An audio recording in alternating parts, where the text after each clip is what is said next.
देशमुखनगर तालुका सातारा येथील जीवनशैली न्यूट्रिशन क्लबमध्ये वेनलेस कोच प्रकाश जाधव यांनी आहार आणि व्यायाम याबद्दल मार्गदर्शन केले।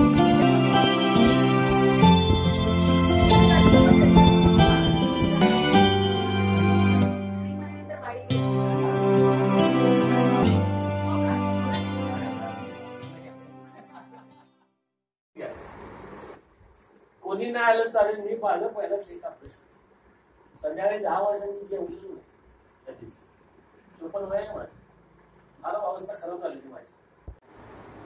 आपण सगळेजण शिकूया, आपल्या भारत भागाला शिकूया। पहिले आपलं किचन बदली करूया आपल्या घरातलं। पहिलं चिकन खायचे, मटन सध्या खाऊ नका। सध्या मटन आपण चालू करूया, तुमची हेल्थ चांगली झाल्यावर आपण दुपारचं मटन खाऊ। फक्त आपल्याला मटन खाऊन असं झोपायचं नाही, आपल्याला काहीतरी काम करायचे। फक्त आडवं पडू नका प्लीज, मटन रात्रीचं अजिबात खाऊ नका प्लीज, मेहरबानी करून। खायचं असेल तर सूर्य मावळ्याच्या अगोदर थोडं खाऊन घ्या।